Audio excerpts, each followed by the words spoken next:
Bonsoir, bienvenue pour cette nouvelle soirée depuis le Collège des Bernardins à Paris. Nous allons continuer ce soir d'ouvrir dans ce nouveau cycle l'horizon de nos quêtes de sens en nous posant la question suivante: croire ou ne pas croire, est-ce obsolète? Alors il faut rappeler peut-être d'un mot le contexte dans lequel nous vivons, celui d'une société occidentale exculturée de la foi chrétienne, comme le disent certains sociologues des religions.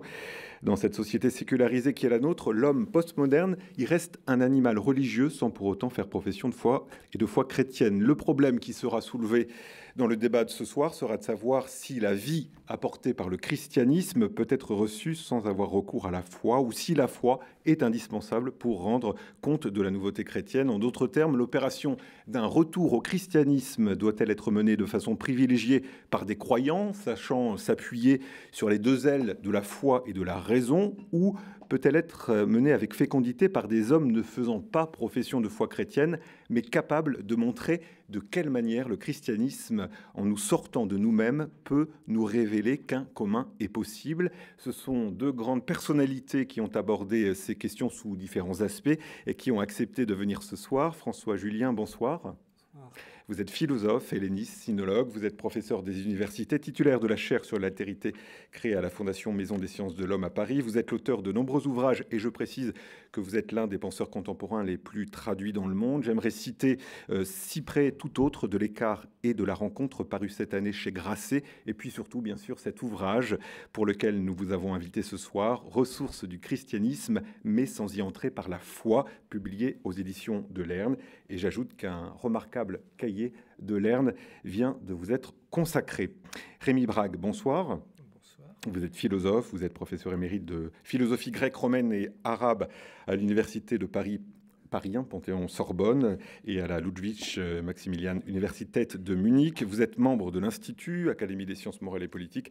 Parmi vos nombreux ouvrages, je voudrais citer Modérément moderne, qui a été édité dans la collection Chants-Essais chez Flammarion en 2016, et puis votre dernier livre, pour lequel nous vous avons invité ce soir, s'intitule Sur la religion, publié donc aux éditions Flammarion. Je vous propose dans la première partie de cette table ronde que chacun des intervenants ici présents expose sa thèse. On va commencer par François Julien et puis je laisserai ensuite la parole à Rémi Brague. François Julien, donc, qui vient de publier Ressources du christianisme. Je vous laisse la parole. Merci de votre invitation dans ce si beau lieu.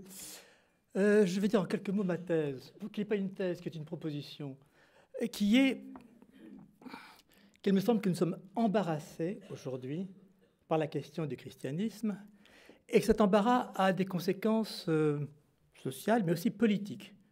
Qu'une difficulté que nous avons à faire l'Europe aujourd'hui tient aussi au fait que nous avons cette affaire du christianisme que nous ne savons peut-être pas gérer, en tout cas de façon commune.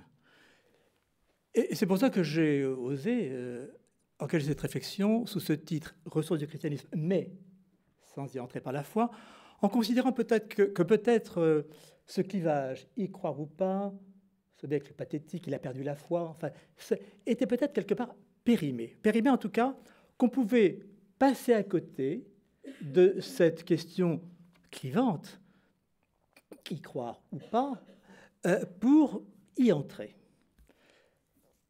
Cela parce qu'il s'agit pour moi de me défaire m'écarter de position établie, aussi bien du dedans de la tradition théologique que du dehors, sur un mode anthropologique, sur des sciences religieuses. Ce n'est pas mon point de vue ici, j'en serais incompétent. Ni non plus de repasser par les positions philosophiques bien connues, de rationalisation de la foi chrétienne sur le mode spinoziste, ou au contraire de poétisation de cette foi sur le mode de Chateaubriand, le fameux génie du christianisme, ou aussi de dénonciation au nom de la raison, de la tradition de Feuerbach et de tous ceux qui l'ont suivi, mais d'essayer de faire autre chose, puisque j'aborde le texte de l'Évangile, plus particulièrement celui de Jean, comme n'importe quel autre texte. Du point de vue de sa cohérence, de la pertinence qui émane, découle de sa cohérence, non pas du tout donc de l'adhérence. Pertinence, donc, sous ce titre de ressources, parce que il s'agit au fond de distinguer ressources d'autres termes qui sont communément employés, celui de valeur, celui de richesse, celui de Racine, pour penser autre chose. En tout cas, ouvrir un écart par rapport à ces notions constituées. Ressource n'est pas valeur, parce que valeur est un terme qui a sa légitimité, mais qui est un terme d'exclusion. Valeur chrétienne, valeur laïque ou athée. Il y a une opposition des valeurs entre elles. Ressources, non. Les ressources s'accumulent, voire se mettent en relief les unes les autres. Moi, j'ai passé 30 ans de ma vie à étudier la pensée chinoise. Je ne me suis pas pour autant converti, je n'ai pas adopté des valeurs qui seraient celles de la Chine. Donc, ce n'est pas valeur. Ce n'est pas non plus richesse, parce que richesse, c'est un terme limité. Les richesses, il y a une notion de transmission, c'est importante aujourd'hui. Les ressources sont illimitées, les ressources sont à qui les explore, à qui les exploite. En les exploitant, on les explore encore. Et ressources n'est pas racine. Alors, je le dis parce qu'il est question de façon récurrente des racines chrétiennes de la France, par exemple. Ce terme qui me paraît, disons, sujet à caution. D'abord parce qu'il est identitaire, d'autre part parce qu'il relève de cette vision originaire, unitaire, le grand début, qu'est-ce que c'est? Je ne sais pas. Fait-on remonter ces ressources aux Gaulois? Mais ce n'était pas chrétien. Clovis, son baptême, mais qu'est-ce qu'était un baptême à cette époque? Et comment le concevait-on? Tout ça me paraît un peu nébuleux. Et surtout, revenir à cette sorte de séparation, de principe au fond, de départ, par rapport à cette affaire chrétienne qui est là, dans notre histoire, et dont peut-être nous ne savons plus très bien que faire aujourd'hui. Alors, ressources... Alors bien sûr, je refais travailler un peu mes concepts. C'est de mon point de vue que je vois des ressources, parce que c'est à partir du terrain philosophique et du chantier philosophique qui est le mien. Ressources, d'abord, Descartes. Il y a 4 évangiles. Aucun n'est hégémonique par rapport aux autres. Donc il y a de l'écart. Il n'y a pas une vérité, il y a 4 cheminements s'éclairant bien sûr les uns les autres, mais en même temps différents. Donc écart faisant paraître de l'antre, cet antre de la lecture, de l'interprétation, qui s'ouvre avec ces 4 évangiles. Puis ce fait, je trouve si singulier, et si important à penser aujourd'hui, que le fait que le Christ parlait araméen, une langue sémitique, et que le message s'est fait en grec. Chose très singulière, que le message soit fait d'une autre langue que celle de celui qui l'a conçu. Et le grec, ce n'est pas n'importe quelle langue, c'est la langue de la philosophie, c'est la langue véhiculant l'universalité et, disons, l'importance du concept. Et puis je dirais, à titre de ressources, vous voyez, je suis venu à cette notion de ressources en me retirant un peu de celle de vérité. Pour une raison simple, c'est que dans mon cheminement philosophique, je me suis rendu compte que je ne pouvais pas dire que la pensée chinoise était plus vraie ou moins vraie que la pensée grecque. Non, ressource de la pensée chinoise, ressource de la pensée grecque. Et si je me retourne vers la philosophie elle-même, je dirais, je ne sais plus si c'est l'affaire de la vérité entre Platon et Aristote qui m'intéresse. Je pense qu'il y a des ressources de pensée chez Aristote, des ressources de pensée chez Platon, et ces ressources de pensée d'Aristote sont développées par écart avec Platon. Et plus l'écart s'ouvre, plus il met en tension ce vis-à-vis de quoi il y a écart. Et c'est donc dans cette logique-là que je considère aussi l'affaire du christianisme. Alors, je me suis intéressé de plus près à un évangile dans ce petit texte. Oui, ce n'est pas un livre, c'est un libelle, plus petit qu'un livre. C'est pour penser quelques ressources de pensée. La ressource, en plus, a l'intérêt de ne pas distinguer la question de la vie et la question de la pensée. Ressources de vie, ressources de pensée. D'abord, ce qui me paraît essentiel dans Jean, c'est de penser l'événement. Le fait qu'il y arrive quelque chose, qu'il soit possible qu'il arrive quelque chose de nouveau. Penser l'événement et qui me paraît faire ressource par sa nouveauté par rapport aux Grecs. Parce que pour les Grecs, il y a l'ordre de l'être, identitaire, éternitaire, bref. L'être dans sa beauté, et puis il y a, par-dessous, en déperdition, en perte d'être, le devenir, la génésis. Or, il me semble que, justement, l'affaire de Jean, et dans le prologue déjà, c'est de faire surgir ce verbe advenir, egeneto, à l'aoriste, en rapport à l'être, non plus sous l'être, non plus en soumission et en déperdition de l'être, mais justement articulant l'être et le devenir qui est donc un advenir entre le n, l'imparfait de l'être, était, et puis ce egeneto. Alors là, dans ce petit livre si petit, j'ai néanmoins le souci de la traduction. Et je suis surpris de voir que toutes les traductions que j'ai consultées de Jean varient la traduction de ce mot qui est le même répété de paragraphe en paragraphe, qui est egeneto, il advint. Et après, quand il est dit, non pas il recouvre la santé, mais il devint saint, à propos des noces de Cana. Il devint, il advint, possibilité d'un événement. Bon, c'est la première chose que je trouve faire ressource parce que, laquelle je n'ai pas pensé, et parce qu'il y a donc cette idée que l'événement, c'est quoi? Ben, c'est la vie. C'est la vie, egeneto à l'aoriste, gegonen au parfait. Ce qui est advenu, c'est la vie. Et là, cette chose que je trouve faire ressource chez Jean, qui est qu'il y a deux mots pour dire vie. Tu vois, en grec, on a même trois. Bios, la vie politique, la vie morale, la vie éthique. Ça n'intervient pas dans l'évangile de Jean. Mais il y a deux mots, psyché, le fait d'être en vie, et puis zoé, la vie pleinement vivante, la vie surabondante. Or là aussi, je suis étonné de voir que toutes les traductions que j'ai consultées traduisent ces deux mots grecs par un seul mot en français, vie. Et à mon sens, rendent le texte incompréhensible. Car quand il est dit « qui aime sa vie la perd », et après « mais qui déteste sa vie, qui est sa vie, aura la vie éternelle, la vie pour toujours, la vie qui ne s'épuise pas », ce n'était pas le même mot.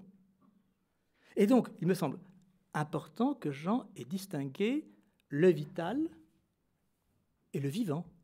Le vital du être en vie, subsister, et le vivant du pleinement vivant, qu'on peut dire aionios, qu'on peut dire éternel. Je signalerai à ce sujet que là aussi de ce regard extérieur qu'est le mien, je suis sensible à, si je reprends le terme du vivant et du vital, le fait que l'eau, dans le dialogue avec la Samaritaine, d'abord c'est l'eau du vital, et puis elle comprend qu'il s'agit d'une eau, l'eau la vivante, toidor tozone, celle du vivant, pleinement vivant, la source de vie. Et on dira que cette eau du vivant serait une eau, ce serait un sens figuré, on dit métaphorique. Je ne suis pas sûr. Je pense qu'il y a quelque chose d'autre qui est ce que je vais appeler, autre ressource essentielle chez Jean, me semble-t-il, la ressource de la décoïncidence. Bon, là j'introduis un peu mes affaires, mais on lit à partir de ce qu'on a aménagé comme outil, donc vous n'en serez pas surpris. Des coïncidences. J'appelle des coïncidences le fait de se désolidariser des adéquations, adaptations acquises pour rouvrir un possible. Rouvrir, justement, parce qu'on se désolidarise de ce qui est installé, ouvrir une nouvelle possibilité. Et il me semble que c'est quelque chose d'essentiel chez Jean, parce que Jean n'a pas un discours de conversion. Il n'y a pas un grand discours d'inversion des valeurs ou d'inversion. Non, c'est simplement d'introduire une décoïncidence pour faire entendre quoi? Ce que j'appellerais de l'inouï. L'inouï notamment des messages chrétiens, et d'abord le fait d'être en vie, de pouvoir être éternellement, en tout cas être dans cette plénitude de la vie. Donc, décoïncidence, d'abord cette décoïncidence que j'indiquais tout à l'heure, à savoir qui aime sa vie la perd, et qui déteste sa vie, donc je comprends, qui décoïncide de cet être en vie qui est le sien, alors accède à cette ressource de la vie effective, la vie vivante, la vie surabondamment vivante. Il faut bien rendre ce surabondant qui est le débordement de la mesure. Or, ce haïr sa vie, ce n'est pas psychologique. Donc ça signifie quelque chose d'essentiel qui est décoïncider de cet attachement à la vie, pas seulement s'en détacher, mais décoïncider, sortir de la cohérence qui nous y attache pour pouvoir déployer cette ressource pleine, surabondante de vie. Mais je pense que toute la pensée de Jean, au fond, tourne autour de cette possibilité de décoïncidence. Et d'abord, dans son prologue, au fond, alors je sais il y a 2 millénaires ou plus de réflexions sur la Trinité, sur le rapport du Père et du Fils. La théologie a bien fait les choses. Mais il me semble qu'au fond, ce que dit dans cette ouverture, de ce prologue Jean, c'est que Dieu décoïncide avec lui-même pour s'activer en Dieu. Si Dieu coïncidait avec lui, si Dieu était adhérent à sa nature de Dieu, eh bien Dieu deviendrait une essence, deviendrait, disons, se totaliserait et donc quelque part se perdrait. Il faut que donc Dieu décoïncide avec lui pour s'activer, se promouvoir en Dieu. Dieu le Père dans son Fils, Dieu l'Éternel en mourant sur la croix, Dieu maître du monde, enfin souverain comme esclave. Bref, vous voyez cette décoïncidence extrême dans laquelle est Dieu pour justement s'activer, se déployer en Dieu. Sinon, Dieu se réduirait à une définition de Dieu, une essence de Dieu, une qualité, une propriété de Dieu, et n'aurait pas cette capacité de se promouvoir en Dieu. Alors, je trouve que c'est très singulier, et ça, j'appelle ça ressource, parce que le fait que Dieu décoïncide avec lui pour se promouvoir en Dieu me paraît quelque chose de fort à considérer. Et je dirais que tout l'évangile de Jean me paraît de cette logique-là. Quand il dit, par exemple, ce pourquoi le Père m'aime, c'est que je dépose ma vie, je pose ma vie pour la reprendre. Bah oui, je dépose pour reprendre, décoïncider.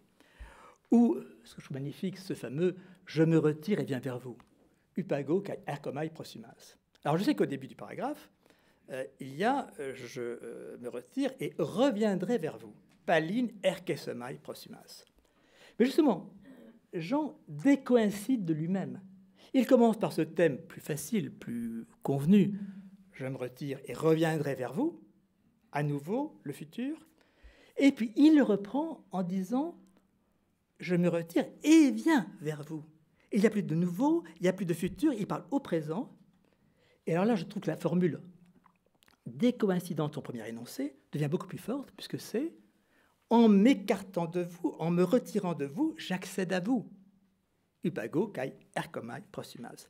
Là encore, excusez-moi d'être comme ça attentif et problème de traduction, mais je suis surpris de voir que ce texte traduit, retraduit allemand, qui est du bon grec, et moi je le lis en tant qu'helléniste, eh bien, est prêté à des traductions qui me paraissent aplatir le texte, l'appauvrir, perdre ses ressources. Parce que de dire « je me retire et reviendrai vers vous », bon, on comprend, une sorte d'annonce comme ça, millénariste, d'une fin des temps, etc. Mais si on dit « je me retire et viens vers vous », c'est en me retirant que j'accède à vous. Alors là, il y a quelque chose qui me paraît beaucoup plus fort et qu'il ne faut pas perdre, comme le font, me semble-t-il, un peu trop les traductions. Bon, des coïncidences du christianisme par rapport à l'hébraïsme, ça me paraît clair. Et donc, ressources aussi, je vais très vite, mais pour ce qui est de changement de la pensée de la vérité. Vérité, je suis la foi, la vérité, la vie. Vérité qui n'est plus spéculative, qui n'est pas non plus subjective, mais qui est une vérité d'un soi-même. Ce qu'on appellera, en reprenant ce concept, la tradition de Ricoeur, ipséité. Ipsé, soi-même. Non plus donc idem, le même, mais ipsé, soi-même. Au fond, je crois que toute la question de l'Évangile, en tout cas dans Jean, c'est qui es-tu? Et les autres, évidemment, tous les autres, et c'est vrai pour nous, cherchent à nous identifier, à nous faire entrer dans les catégories du même psychologique, du même du caractère. Ah, et c'est bien lui, n'est-ce pas? Et donc nous ne cessons d'être sous la parole des autres qui nous réduisent à du même, alors que nous disons autre chose. Nous disons nous-mêmes, moi-même, ipsé, non pas ego, le ego de la position de, comme on dit, l'égoïsme, mais ipsé, le moi-même en tant que moi-même, singulier comme il est. Si je dis ça dans un contexte dévié du christianisme, comme celui des confessions de Rousseau, je dirais, Rousseau nous raconte dans les confessions comment tout le monde ne cesse de l'identifier, et lui ne cesse de dire « mais non, je ne suis pas ça, je suis un moi-même singulier, je suis ipsé contre idem ». Voilà, il me semble qu'il y a là un clivage qui est important parce que il nous sert à penser, à nous penser comme sujet. Donc, pensée de l'ipséité, d'un soi-même, d'où les grands verbes de Jean. Croire, mais croire non pas à quelque chose, mais en quelqu'un. Passer de croire à croire en me paraît essentiel. Témoigner, alors non pas démontrer comme dans la philosophie, mais témoigner c'est tout donc bien un ipsé, un soi-même qui témoigne. Donc cette figure du soi-même, singulier comme il est, qui ne cesse de se revendiquer à l'encontre de toute identification projetée sur lui, ça me paraît, disons, donner consistance à ce verbe comme témoigner. Et puis, dernière, je fais pointer bien sûr, ressource, ce que j'entends par existence. Existence. En prenant le terme dans son sens latin, existere, se tenir hors. Se tenir avec ce que se tenir a d'éthique.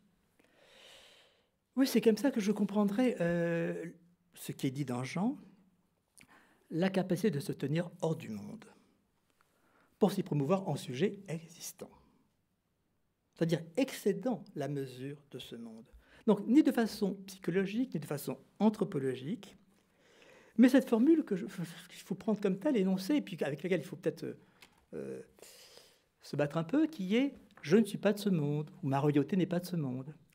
Qu'est-ce que ça peut signifier si je n'y entre pas par la foi, mais si je prends cette formule dans ce qu'elle dit d'exigeant, nous sommes dans le monde, nous sommes demeurant dans le monde, immanents, mais en même temps que nous sommes immanents, demeurant dans le monde, pour garder le sens latin, demeurant dans le monde, nous pouvons nous tenir, sistérer, nous tenir hors du monde.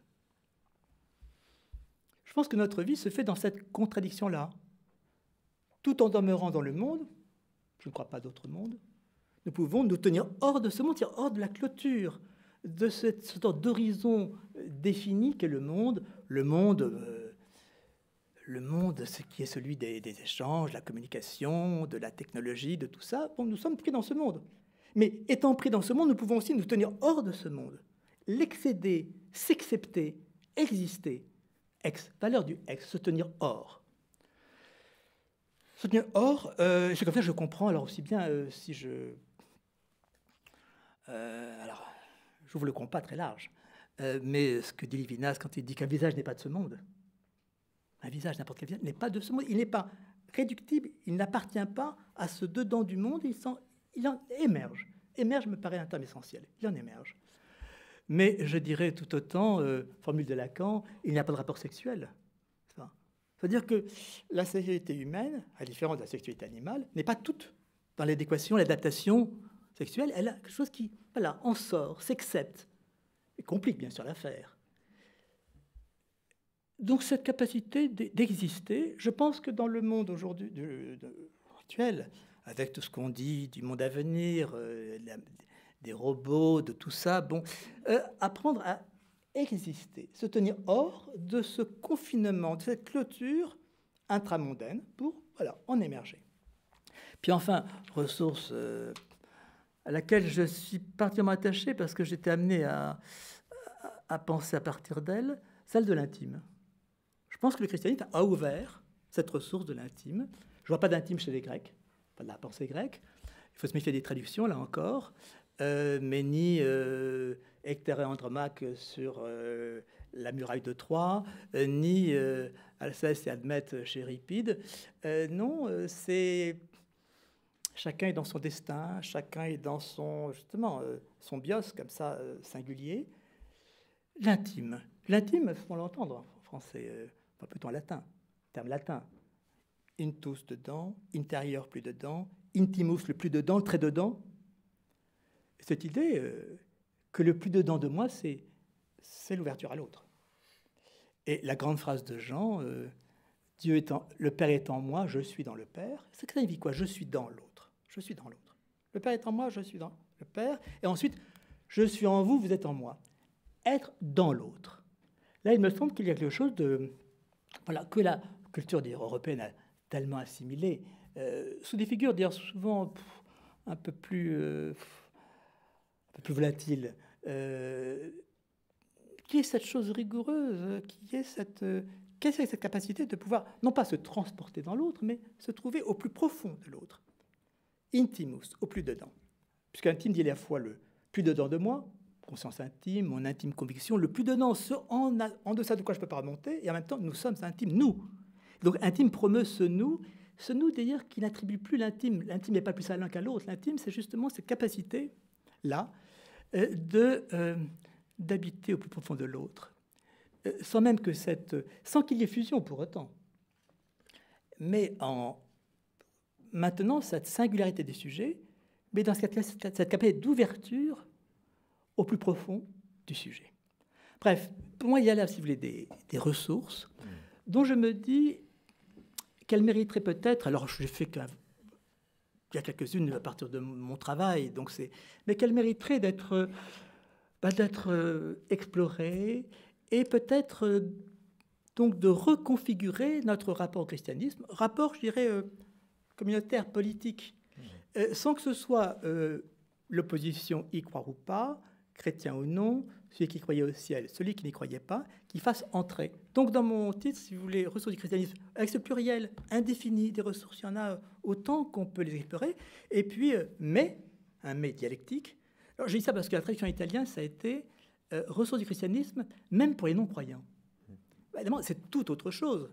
C'est pas rajouter un public plus un autre public, c'est voir que justement, et je pense que cette question, elle est aujourd'hui présente,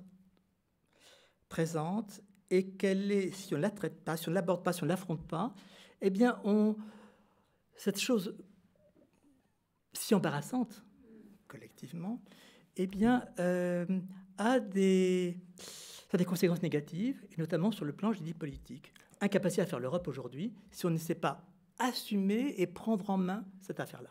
Alors je le rappelle, nous sommes depuis le Collège des Bernardins. On s'intéresse avec les philosophes François Julien et Rémi Brague au christianisme qui n'a pas dit son dernier mot et qui est loin d'être devenu une question obsolète. Rémi Brague, alors comment vous appréhendez la démarche de François Julien qui s'intéresse au christianisme sans y entrer par la foi via la notion de ressources? Je ne vais pas citer toutes les ressources que François Julien a développées. Et puis peut-être une autre question, mais vous développerez comme vous l'entendez.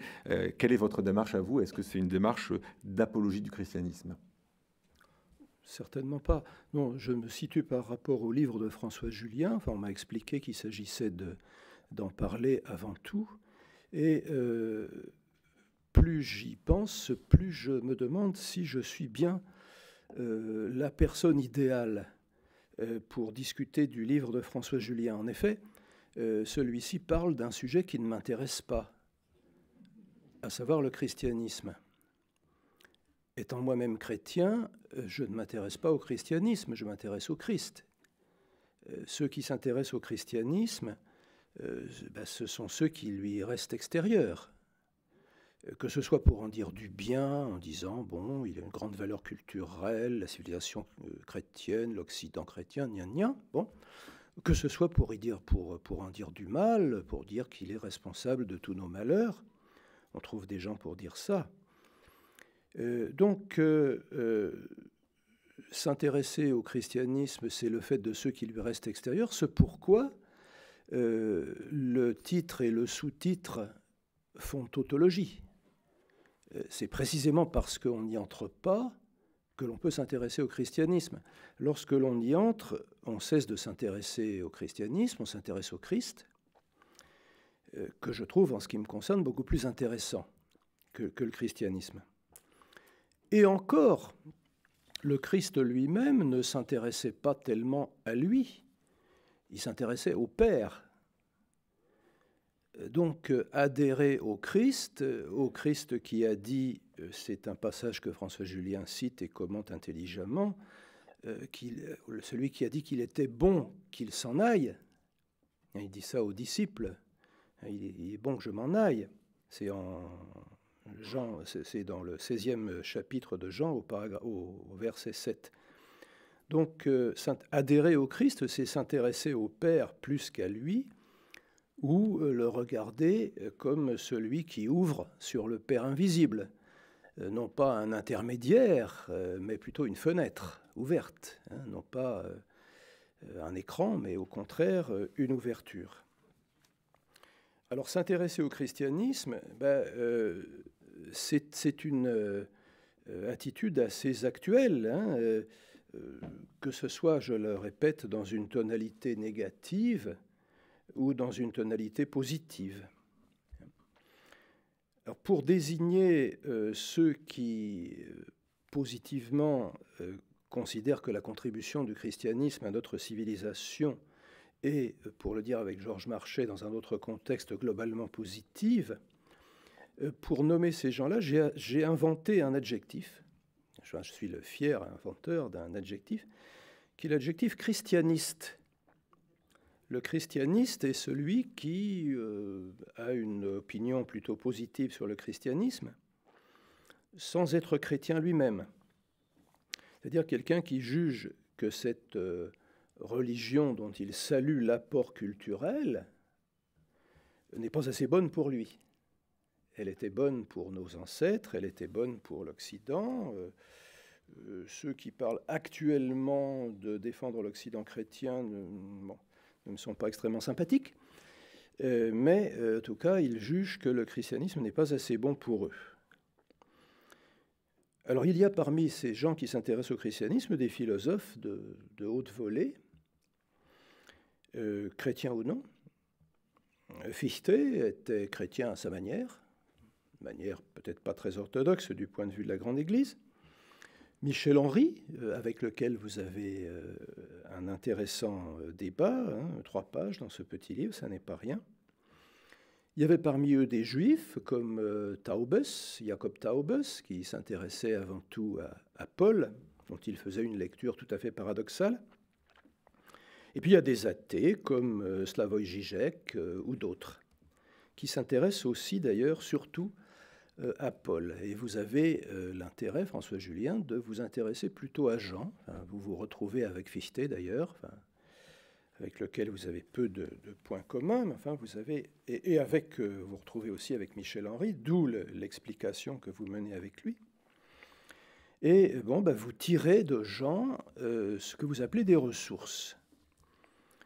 Alors j'ai beaucoup apprécié ce concept de ressources, surtout lorsque vous l'opposez à celui de valeur contre lequel j'ai une dent. Bon, c'est un petit peu trop long d'expliquer pourquoi, mais je n'aime pas que l'on parle de valeur chrétienne. Et de Racine non plus. J'ai même dit une fois que parler de Racine, c'était se planter. Moi, je parlerai de sources tout court. Enfin, dans ressources, il y a sources aussi. Les sources, c'est quelque chose à quoi il faut aller puiser. Enfin, on ne peut pas se contenter de voguer tranquillement sur le long fleuve tranquille. Il faut aller chercher, il faut aller puiser à la source. Alors, comment en puiser? Enfin, que faut-il en puiser? Vous avez donné quelques exemples. Je me demande comment comprendre cette exploitation que vous proposez et que vous entamez à propos de l'évangile de Jean. Il y a 2 images qui me sont venues à l'esprit. Une image architecturale, les pierres que l'on réutilise après avoir détruit un édifice. Ça s'est passé constamment dans le cours de l'histoire. La grande mosquée de Cordoue a été faite avec les pierres de la cathédrale Saint-Vincent qui la précédait, et ainsi de suite. Je me suis également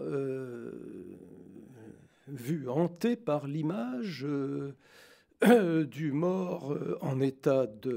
cadavre en état de mort cérébrale, dont on tire des organes pour le plus grand bien entendu, de ceux auxquels ils vont être greffés. Alors je me demande dans quelle mesure, tirer des choses du christianisme n'en suppose pas la mort ou la destruction, si l'on préfère à l'image médicale, voire médico-légale, l'image architecturale. Alors ça serait peut-être ma première question. Eh bien, on va laisser François Julien répondre. Est-ce que le christianisme, c'est un cadavre en état de mort cérébrale, François Julien?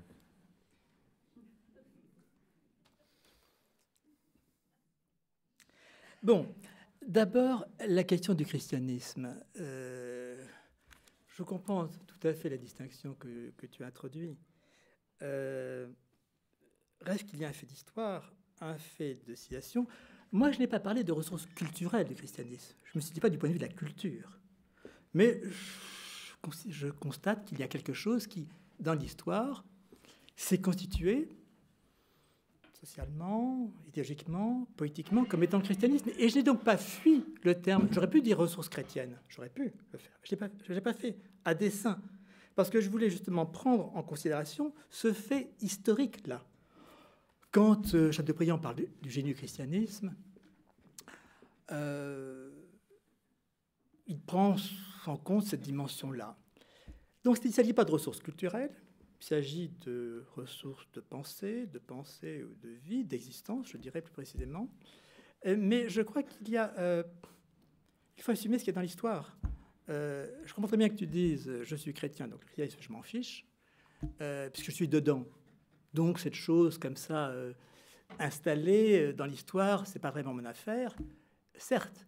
Mais il me semble qu'il y a néanmoins cette dimension-là qui existe et qu'il y a une dimension, j'insiste, politique. Je vais lundi prochain dans un colloque pour introduire un colloque de directeur d'école libre de Paris. Et je me pose la question de qu'est-ce que c'est qu'une école chrétienne, pas catholique, pour préciser, les 140, je crois, écoles, établissements catholiques de Paris, qui font un colloque, moi, ils demandent d'intervenir, pas sur cette affaire-là d'ailleurs. Et je me dis, qu'est-ce que c'est qu'une école catholique aujourd'hui? Si les élèves ne se reconnaissent pas chrétiens, en tout cas ne se posent même plus la question, si les parents d'eux-mêmes, si les enseignants aussi. Donc qu'est-ce que cela signifie encore? Il n'y a pas de cadavre. Il ne s'agit pas, disons, je n'exhume rien, je ne ressuscite rien. Je suis lecteur. Simplement, j'ai lu des textes grecs, j'ai lu des textes chinois, et je me dis pourquoi je ne lirais pas Jean aussi? C'est du bon grec. Tout ça se lit. Et pour le lire, il faut faire ce travail de philologue, philosophe, chercher les cohérences, être le plus près du texte. D'où cette attention à, s'il y a deux mots pour dire vie, s'il y a ce même egeneto qui est constamment repris. Tout ça, il faut essayer de ne pas le trahir, enfin essayer de le penser, d'en trouver la cohérence. Donc, en lecteur, et la question, évidemment, quand ce petit livre est sorti, j'ai eu maille à partir des deux côtés, ou plutôt, les deux côtés me sont tombés dessus. Le côté chrétien en disant, mais de quoi il se mêle? Il est chrétien ou pas, tout. Et l'autre côté, disant, dans quelle galère va-t-il? Non, j'ai pensé qu'il était légitime qu'on puisse lire aussi, quand on a lu et du grec et du chinois, qu'on puisse lire aussi l'évangile de Jean. Donc, avec l'exigence du lecteur, philologique, philosophique, pour essayer d'en extirper, d'en produire, non pas d'en ranimer, mais d'en déployer le sens, et ce qui, de ce sens, fait ressource. Alors Rémi Brague, une réponse à ce que vient de dire peut-être François Julien, et peut-être vous pouvez aussi développer sur peut-être la différence entre ressources et vérité dogmatique, si vous le souhaitez, mais si vous souhaitez intervenir sur un autre point, allez-y. Je souhaiterais déjà faire remarquer que j'apprécie, je salue, j'encourage le fait que l'on lise. C'est un petit peu mon métier de lire, moi aussi, mais que l'on lise en particulier les textes chrétiens. Enfin, les textes chrétiens n'appartiennent pas aux chrétiens.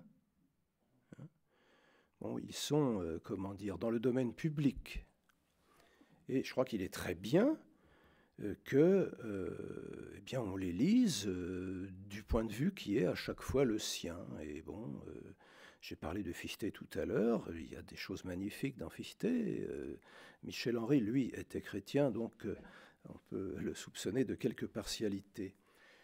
Ce que j'aimerais faire remarquer simplement, c'est que, alors pour un chrétien, justement, le texte n'est pas une chose dernière. Le christianisme n'est pas une religion du livre. Il y a des gens qui parlent des religions du livre. Bon. Alors il y en aurait trois, ce qui déjà est une insolence, puisque bon, à peu près toute religion née dans un peuple qui connaissait l'écriture a un livre, et dont le statut n'est d'ailleurs pas du tout le même selon le cas. Mais pour un chrétien, ce qui est intéressant, c'est ce que, ou plus exactement, celui que visent les livres en question. François Julien a rappelé tout à l'heure qu'il n'y avait pas un seul évangile, mais 4. Et même s'il a choisi, pour des raisons qui sont les siennes, de se concentrer sur l'évangile de Jean, au prix de quelques coups de patte contre les synoptiques. Vous n'avez pas l'air de trop aimer les synoptiques. Enfin, il y a plusieurs passages dans lesquels on sent une certaine...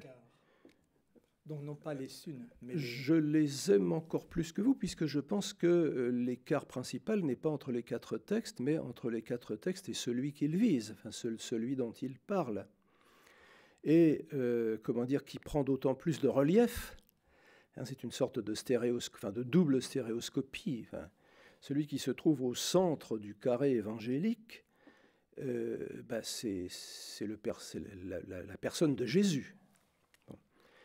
Et il me semble qu'il serait intéressant d'essayer de remonter de ce que dit Jean, et qui est remarquable, et que tout le monde l'a constaté au cours de l'histoire des lectures successives du 4e évangile, de remonter de ce que dit Jean à ce que nous disent les synoptiques sur bien ce que cette figure extraordinaire de Jésus de Nazareth avait de singulier.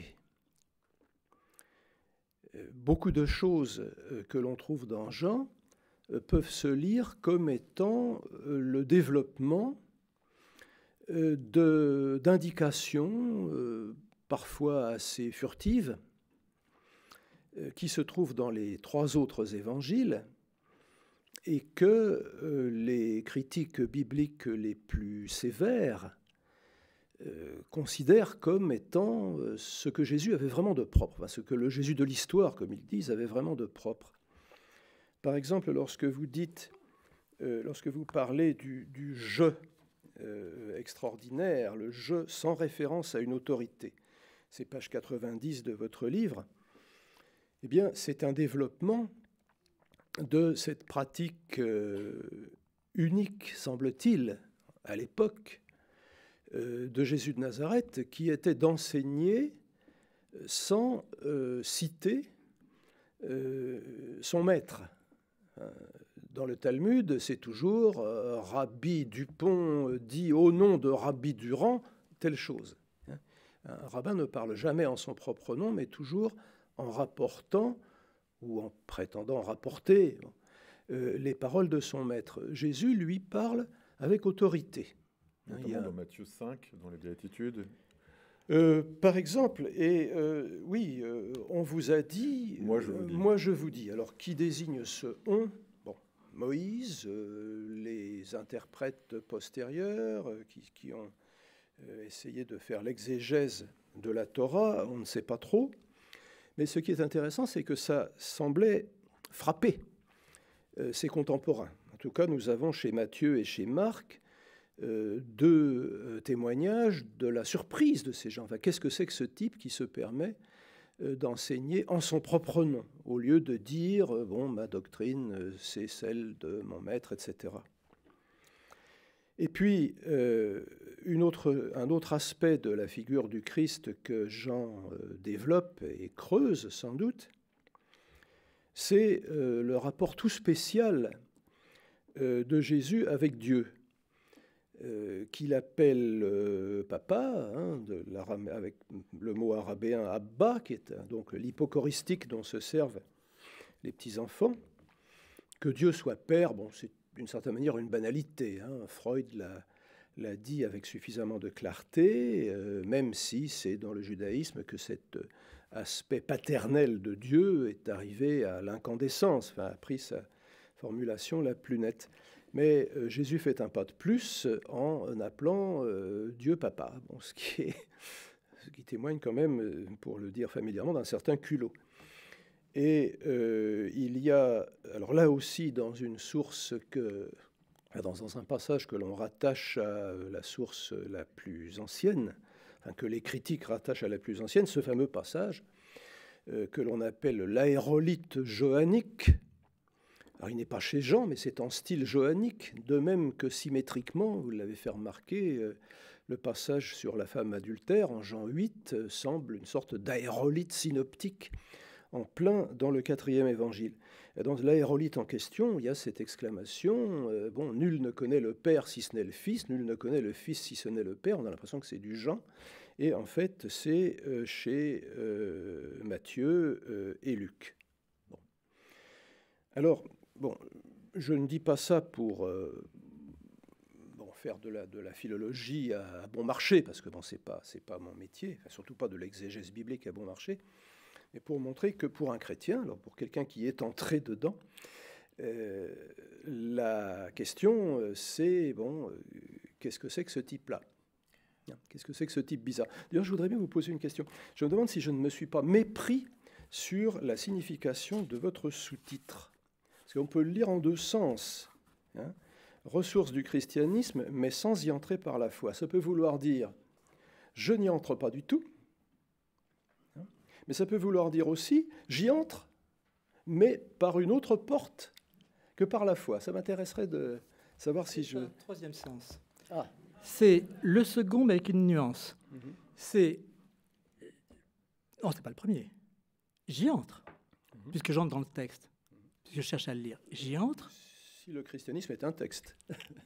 Moi, je lis. Donc pour moi, c'est un texte. Bon. Parce que je n'ai d'autre rapport que celui du texte. Je suis dans ce texte, comme j'ai dit, je suis dans d'autres textes. Donc, il s'agit bien d'y entrer, mais sans y entrer par la foi, ça veut dire que ce n'est pas par la foi que j'y entre. Oui. C'est pas que c'est que la porte d'entrée n'est pas la foi. Voilà ce que ça signifie. Donc le « mais » est bien un « mais » qui introduit une possession, mais en disant, au fond, il s'agit d'y entrer sans que ce soit la foi qui soit la porte d'entrée. Voilà ce que ça signifie.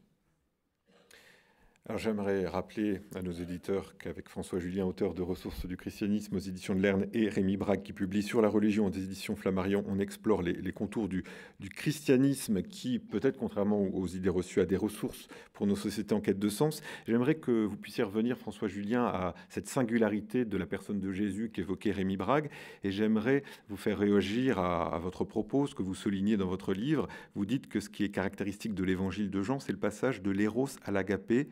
Jésus aime les siens et même au-delà jusqu'au bout. J'aimerais vous entendre là-dessus. Oui, alors sur le second point, c'est tellement été dit avant moi que je ne vais pas m'en embarrasser.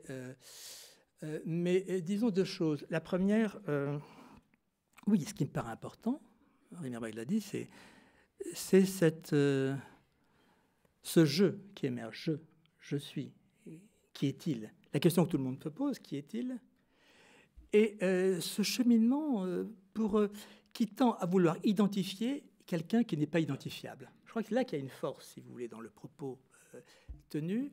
C'est que, et je pense que c'est vrai à l'égard de quiconque, on cherche à identifier, donc à le classer, Élie ou quelqu'un d'autre, enfin un prophète. Bon. Et en fait, aucune de ces identifications ne peut marcher. Là, on est dans l'écart. Oui, dans l'écart, mais l'écart, je dirais que tout sujet produit par le fait qu'il est un sujet singulier, et donc il se trouve en écart avec ce que dit le monde, avec ce que disent les autres. Donc, écart d'un soi-même en tant que tel qu'en lui-même, par rapport à toutes les projections faites dessus. On ne peut qu'identifier l'autre, c'est, disons, je dirais, la communauté sociale.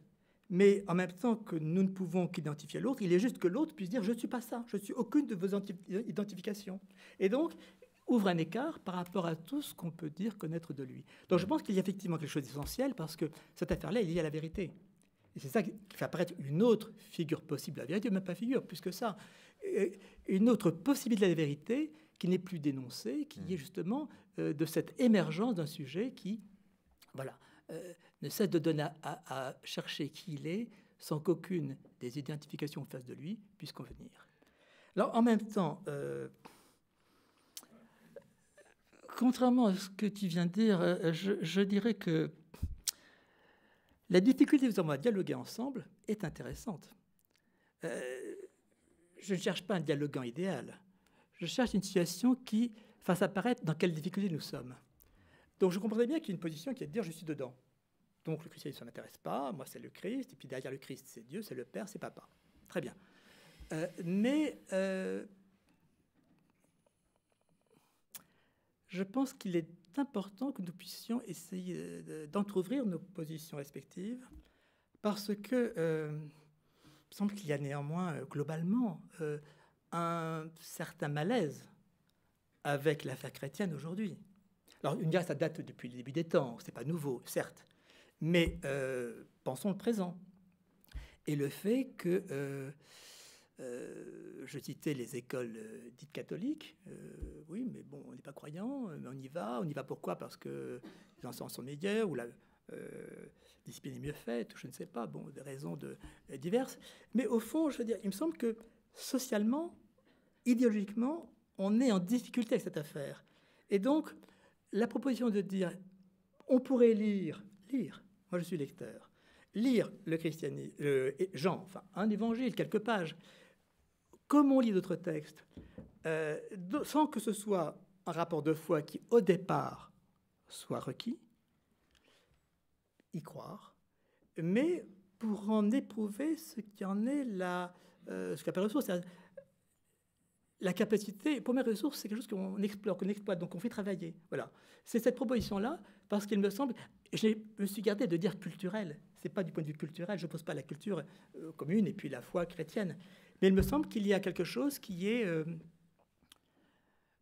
c'est partie de l'inquiétude de notre temps et qu'il ne faut peut-être pas chercher à se défausser de cette difficulté-là. Alors vous avez la parole, Rémi Brague. Je suis un peu le maître des horloges, excusez-moi, mais il nous reste 2 minutes dans cette émission, mais nous allons avoir le temps, dans un second temps, d'un échange, donc on pourra prolonger. Mais je suis obligé pour des raisons de format. Rémi Brague.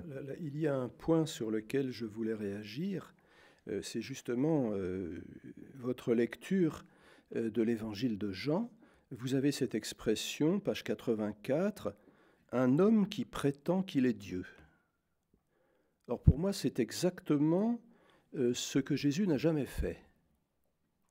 Et il n'a jamais pris les disciples à part ou s'adresser aux foules pour leur dire, vous savez, au fond, Dieu, c'est Bibi. Bon. Il a fait autre chose. Il a, si je puis dire, joué le rôle de Dieu. Qu'est-ce qui s'y serait passé s'il avait dit « je suis Dieu » ?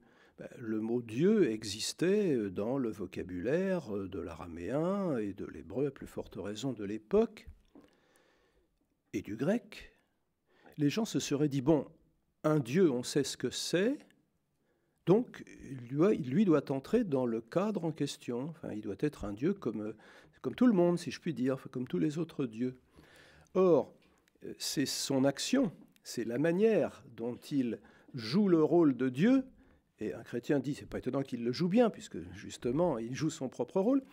C'est ça qui est instructif. C'est un Dieu qui guérit, qui rend la vie. C'est un Dieu qui enseigne, qui dit la vérité, qui ne ment pas.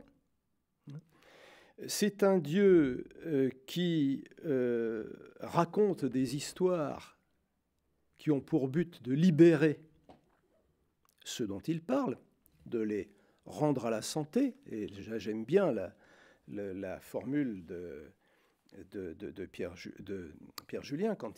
François Julien quand il explique qu'il ne s'agit pas de guérir, mais de devenir saint, ce qui est assez autre chose. Je crois qu'il montre quel genre de type est Dieu, si je puis dire. On le voit dans le ricanement des braves gens au pied de la croix. Il en a sauvé d'autres. Pourquoi ne se sauve-t-il pas lui-même? Mais se sauver soi-même, c'est justement ce qui n'a aucun intérêt pour Dieu. Ce qui intéresse Dieu, c'est de sauver les autres. Et on pourrait peut-être aussi évoquer le moment du procès où le grand prêtre déchire ses vêtements. Oui. pensant que Jésus a blasphémé. Tu es le Fils de Dieu, c'est toi qui le dis. Ce qui a vraiment... être fils de Dieu, à l'époque, ça n'était pas... ça mangeait pas de pain. Hein, ça voulait dire être pieux. Mais non, ce qui a, historiquement parlant, c'est probablement le temple qui a créé tous ces ennuis, si je puis dire. Hein. Détruire le temple, c'était mettre fin à un business assez extraordinaire. Hein. Donc, on comprend que les gens qui étaient liés à cette affaire n'aient pas aimé qu'on leur raconte ce genre de choses. Mais je crois qu'il est très important, justement, de comprendre que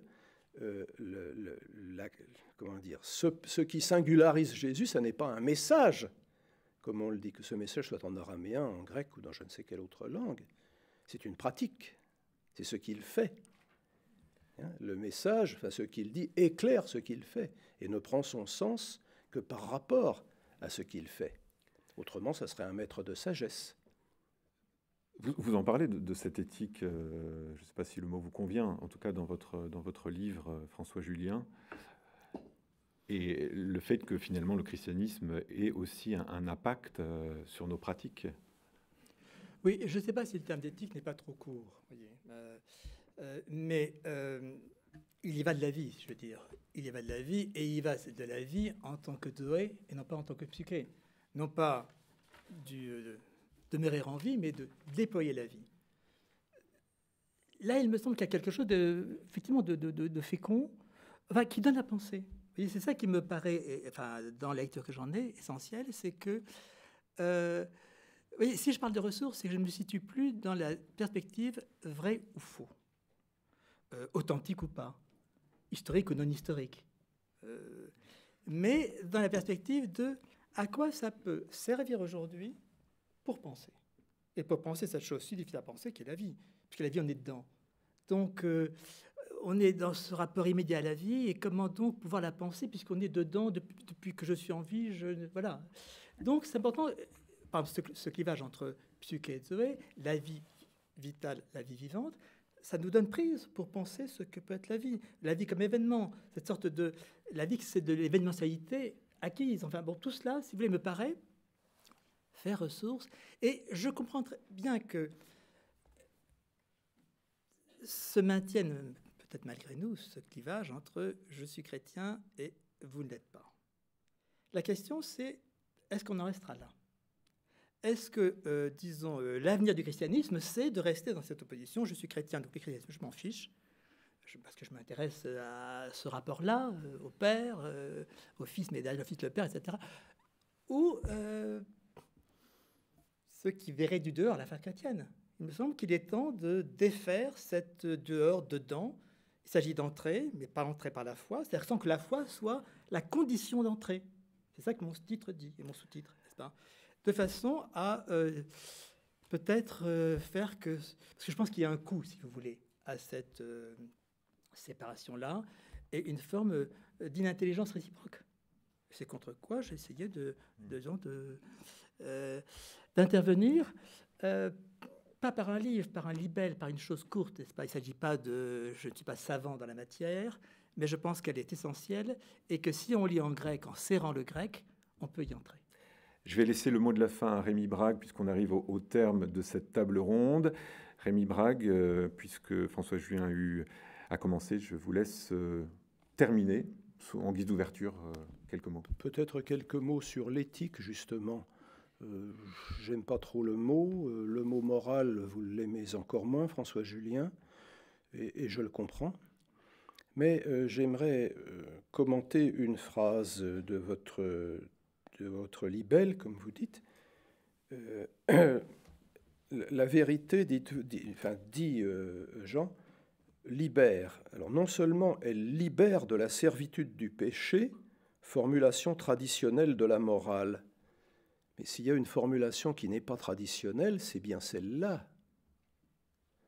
À quoi sert une morale d'habitude? Bon, ça peut être laver une souillure que vous vous êtes faite, ça peut être effacer l'ardoise de votre karma, en allégeant celui-ci, Ça peut être rétablir une règle que vous avez transgressée, ça peut être vous faire remonter sur votre propre piédestal, pour citer différentes interprétations de la morale. Bon. Ici, ce que vous appelez une morale qui peut procéder d'elle-même, je n'ai pas très bien compris ce que ça voulait dire à propos de la femme adultère. Moi, ce que je comprendrais, c'est justement que ce que nous appelons la morale, c'est en fait une libération. C'est, si j'ose jouer sur les mots, une absolution. C'est ça que ça veut dire. Absoudre, ça veut dire défaire les liens. Ce qui fait que pour un chrétien, pour le christianisme, allez, j'utilise ce gros mot, la morale, ça n'est rien d'autre. Enfin, ce que l'on appelle les règles morales, que vous citez juste à côté que vous mentionnez juste à côté de cette page 91, c'est de l'assistance à personne en danger. Si les chrétiens s'exténuent à faire ce que les imbéciles croient être faire la morale aux gens, c'est pour leur signaler, attention, si vous allez dans cette direction, vous allez à la mort. Ou vous vous emprisonnez vous-même. Là, vous faites entrer la notion de salut, si j'ai bien compris, dans votre développement. Écoutez, pourquoi pas oui, c'est un mot qui est tellement mal compris qu'il vaut peut-être mieux l'éviter, mais moi, je dirais libération. Combien de gens se croient libres alors que, bon, ils ne font que céder à des influences soit extérieures, soit à moitié intérieures. S'il y a une morale chrétienne, bon, c'est une morale de la libération. Alors je vais renoncer, je pense, au format radio, parce que je voudrais quand même laisser répondre François Julien. Et on va passer à la deuxième partie dans quelques instants. Oui, moi j'ai évité les termes et de morale et d'éthique pour simplement mettre en valeur une notion, celle d'existence, qui m'intéresse. Cette capacité de se tenir hors, qu'on peut appeler aussi en termes de libération, mais je préfère cette capacité de se tenir hors, cette capacité de, étant dans le monde, oui, exister. Enfin, alors bon, le terme d'existence, c'est une vieille histoire, mais disons, en le prenant à la lettre, cette capacité de se tenir, je trouve que c'est quelque chose de fort dans ce qui est dit ici. Et ce qui m'intéresse dans Jean, c'est qu'il ne cherche pas à prêcher. L'affaire de la femme adultère, c'est ça qui m'intéresse, c'est qu'il n'y a pas de prêche morale. Il y a une scène, alors bon, que ce soit apocryphe ou pas, je le prends comme il intervient dans le texte, mais disons qu'il n'y ait pas, disons, de valeur posée préalablement, qu'il y ait simplement une attitude enfin, je trouve la scène extrêmement forte. Enfin, je veux dire, le fait que continue à dessiner sur le sol, que bon, et que les uns partent après les autres. Voilà. Ce qui m'intéresse dans Jean, c'est qu'il ne prêche pas. Il ne prêche pas la conversion. Il n'y a pas de discours de conversion comme chez Paul. Paul a un discours de conversion, de retournement, le vieil homme, l'homme nouveau. Bon, il y a une vision idéologique chez Paul et qu'il construit, disons, de façon forte. Mais il me semble que chez Jean, enfin, ce qui m'intéressait, c'est que c'était beaucoup moins idéologique, ou quasiment le moins idéologique possible. C'est pour ça que les ressources me paraissent d'autant plus aisées à capter, parce que non dépendantes de cette grande perspective de la conversion, du renversement, de l'homme nouveau, etc. Donc ne pas prêcher, vous voyez, c'est ça qui me paraissait intéressant dans l'an, il ne prêche pas. C'est une position qui se radicalise par rapport aux autres évangélistes, si j'ai bien compris ce que vous écrivez dans la lecture que j'en ai. C'est-à-dire qu'effectivement, ce qui m'a intéressé, c'est les écarts de Jean par rapport aux autres, que le fait, par exemple, qu'il signale que quand sur la croix ce soit écrit en hébreu, en grec et en latin, enfin, chose extraordinaire, c'est qu'effectivement, en 3 langues, les 3 langues. Donc là, l'idée de la traduction est là implantée, je dirais. Donc l'idée de ce que... et de même, enfin, on voit bien qu'il y a toute une partie de mise en scène qu'il évite, qu'il évacue, qui pourrait paraître mythologique, qu'il évacue, au profit d'une radicalité du sens proposé. Et en même temps, les événements que raconte Jean sont des événements bien concrets, les noces de Cana et j'en passe. Oui, et c'est de l'egeneto, c'est-à-dire il arrive quelque chose, il survint quelque chose, et ce qui m'importe, c'est que ce soit le même terme qui intervient chaque fois. C'est-à-dire qu'il y ait une possibilité d'événementialité, que du nouveau puisse apparaître, que du nouveau puisse émerger. Ça me paraît, voilà, une possibilité que les Grecs n'avaient pas envisagée, et qui, je dirais les choix non plus, et qui me paraît importante pour justement eh bien, opérer cette scission nécessaire, à mon sens, ou en tout cas très opportune, entre la vie du vital et la vie du vivant. Cette fois-là, c'est sûr, la parole conclusive. Je vous la laisse, Rémi Brague. On peut aller loin comme ça. J'ai plutôt envie de continuer plutôt que de conclure. Oui, malheureusement, chez Jean, le format est ainsi. Chez Jean, effectivement, il ne prêche pas. Il n'a pas besoin de le faire parce que tout le monde connaît déjà la Torah. Lorsqu'il dit à la femme adultère, à la fin, ne pêche plus, bon, il comprend très bien ce que ça veut dire. Le milieu dans lequel il évoluait, respectait, si vous voulez, ou était censé respecter certaines règles qu'il n'était même pas besoin de rappeler. Lorsque le Christ demande justement dans Jean « Qui de vous me convaincra de pécher ?» ça veut dire « Qui de vous me convaincra d'avoir transgressé ce qui commençait à se cristalliser sous forme de halakha, enfin, qui me reprochera d'avoir transgressé un des 613 commandements de la Torah ?» Donc il n'en est pas question parce que ça va de soi. Hein, c'est le fond, si je puis dire, que l'on ne voit pas.